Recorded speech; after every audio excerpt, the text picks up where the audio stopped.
और आप हैं मेरे YouTube channel grow with biology. आज हम क्लास 7 का हिस्ट्री का 6 चैप्टर कंप्लीट करने जा रहे हैं, जहाँ पे हमने स्टार्टिंग में टाउन्स, एडमिनिस्ट्रेटिव टाउन सारा पढ़ चुके हैं। फिर हमने पढ़ा है मछलीपट्टनम, सूरत, ये सारा चीज पढ़ लिया है। अब जो लास्ट पार्ट है वो है new towns and traders. So in the 16th and 17th century, European countries were searching for spices and textile, which had become popular both in Europe and West Asia. 16th century में जो European countries है ये spices और textiles के बारे में ढूंढ रहे थे कि कहाँ अच्छा स्पाइसेस मिल सकता है, कहाँ अच्छा टेक्सटाइल मिल सकता है, और इसके कारण यूरोप और वेस्ट एशिया में ये बहुत फेमस होने लगा। English and the Dutch, French formed East India companies in order to expand their commercial activities in the East. East English, Dutch और फ्रेंच ये तीनों ने मिलके ईस्ट इंडिया कंपनीज फॉर्म की, जिससे वो अपने कमर्शियल एक्टिविटीज को और अच्छे से बढ़ा सके। Initially, great Indian traders like Mullah Abdul Ghaffur and Virji Vora, who owned a large number of ships, competed with them. Starting में जो इंडियन ट्रेडर्स थे जैसे मौला अब्दुल गफूर और विरजी वोरा, इन्होंने शिप्स के साथ, उनके पास बहुत सारे शिप्स थे और इन लोग इनके साथ कंपटीशन कर रहे थे या इनको कॉम्पीट कर रहे थे। However, the European countries used their naval powers to gain control of the sea trade and forced Indian traders to work as their agent. फिर क्या हुआ, जो यूरोपियन कंट्रीज है वो नदी के सहारे ही इस रूट पे घुसी और वो अपना कंट्रोल ज्यादा बढ़ाने लगे और इंडियन ट्रेडर्स को फोर्स करने लगे कि वो उनके एजेंट जैसा काम करें। Ultimately, the English emerged as the most successful commercial and political power in the subcontinent. धीरे धीरे और फाइनली इंग्लिश जो है वो अपना मोस्ट कमर्शियल सक्सेस ले लिए और वो एक पॉलिटिकल पावर की तरह सामने आए पूरे सब कॉन्टिनेंट में। The spurt in demands for goods like textiles lead to the expansion of crafts of spinning, weaving, bleaching, dyeing, etc. अब जितना ज्यादा डिमांड बढ़ने लगा ऐसे गुड्स का, जो टेक्सटाइल में एक्सपेंशन, इसी कारण टेक्सटाइल इंडस्ट्रीज में एक्सपेंशन होने लगा। कौन से टेक्सटाइल्स का ज्यादा डिमांड जो बढ़ा वो बढ़ा था crafting of spinning, weaving, bleaching, dyeing, तो इन सब की डिमांड बढ़ने लगी। With more and more people taking them up, अब बहुत सारे लोग इसको सीखने लगे और इसी पे आगे बढ़ने लगे। Indian textile designs become initially refined, Indian textile designing जो है वो और अच्छा रिफाइनमेंट होने लगा, बहुत बारीक काम होने लगे। However, this period also saw the decline of independence of crafts person, पर साथ ही साथ जो क्राफ्ट्स पर्सन खुद अपने मन मर्जी के हिसाब से नक्काशी करता था, वो इंडिपेंडेंस धीरे धीरे कम होने लगी। They now begin to work on a system of advances which meant that they had to weave cloth which was already promised to European agent. अब ये एडवांसेस पे काम करने लगे, यूरोपियन एजेंट्स उनको काम देने लगे और फिर बोलने लगे कि इतना ये काम का आपको ऐसे काम करना है और इसके अगेंस्ट इतना पैसा मिलेगा। तो काम का ट्रेडिशन, जो क्राफ्ट पर्सन है अब वो अपना काम को सेल आउट नहीं करता है, जिस तरह का उनके पास ऑर्डर आ रहा था उसके अकॉर्डिंग वो काम कर रहे थे। Weavers no longer had the liberty of selling their own clothes or weaving their own patterns. Weavers को धीरे धीरे जो फ्री हैंड दिया हुआ था कि वो अपने तरह से अपने मन मर्जी के हिसाब से क्लोथ्स बनाएंगे और उसको सेल आउट करेंगे, ये सारा चीज अब धीरे धीरे बंद होने लगा। They had to reproduce the design supplied to them by the company agent. जो कंपनी है, जो यूरोपियन कंपनीज है, जब वो काम देती है तो फिर वो साथ में डिजाइन भी दे रही है और उनको कंपेल करती है कि आप इसी डिजाइन पे काम करें। तो उनका जो इंडिपेंडेंस है वो धीरे धीरे खत्म हो रहा था। The 18th century was the rise of Bombay, Calcutta, and Madras, which was nodal cities today, which are nodal cities today. 18th century में बॉम्बे, कलकत्ता और मद्रास ये इंडिपेंडेंटली ग्रो करने लगा और आज के डेट पे ये सारे मोस्ट इंपॉर्टेंट सिटीज है. Crafts and commerce underwent major changes as merchants and artisans were moved into the black towns established by the European companies within these new cities. अब जो क्राफ्ट्स और कॉमर्स वाले person है वो धीरे धीरे merchants और एशियंस में आर्टिशियंस में चेंज होने लगे और वो धीरे धीरे ब्लैक टाउन्स में एस्टैब्लिश होने लगे, ब्लैक टाउन्स में शिफ्ट होने लगे जो कि यूरोपियन कंपनीज ने न्यू सिटीज के अंदर बनाया था. द ब्लैक्स और the native traders and craftsperson were confined there while the white rulers occupied the superior residences of the Fort St. George in Madras और Fort St. Williams in Calcutta.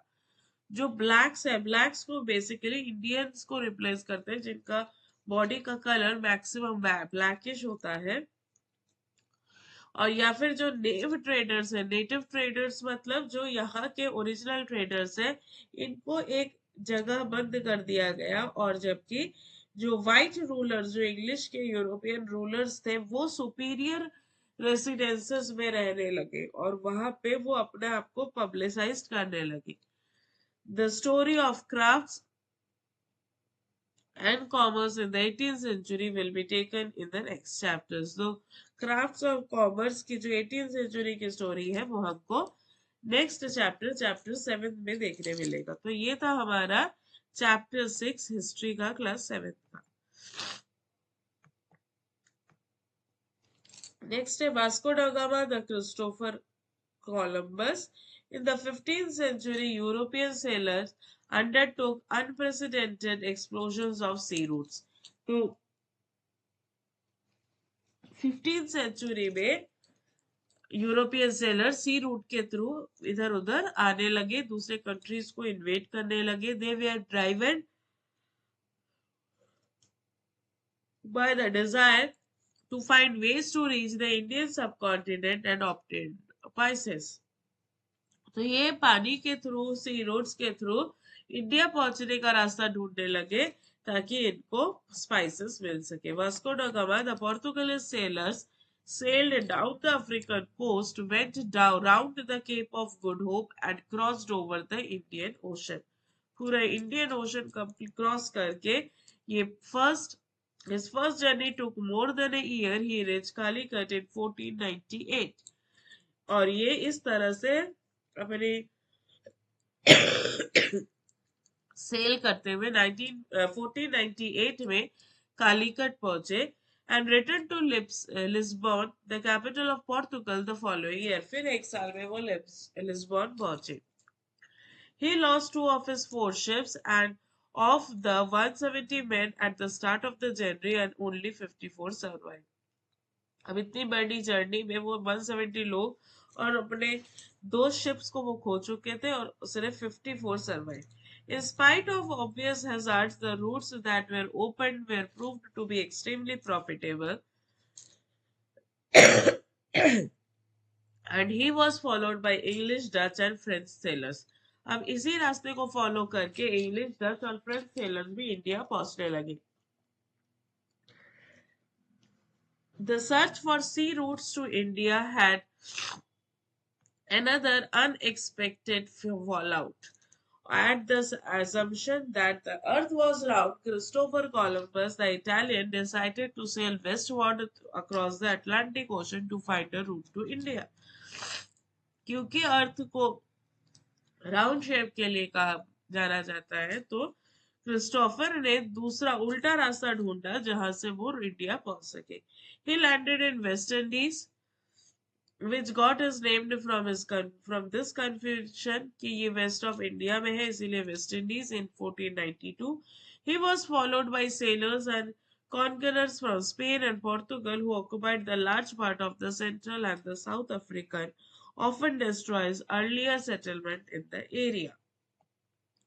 तो ये था Vasco da Gama की कहानी।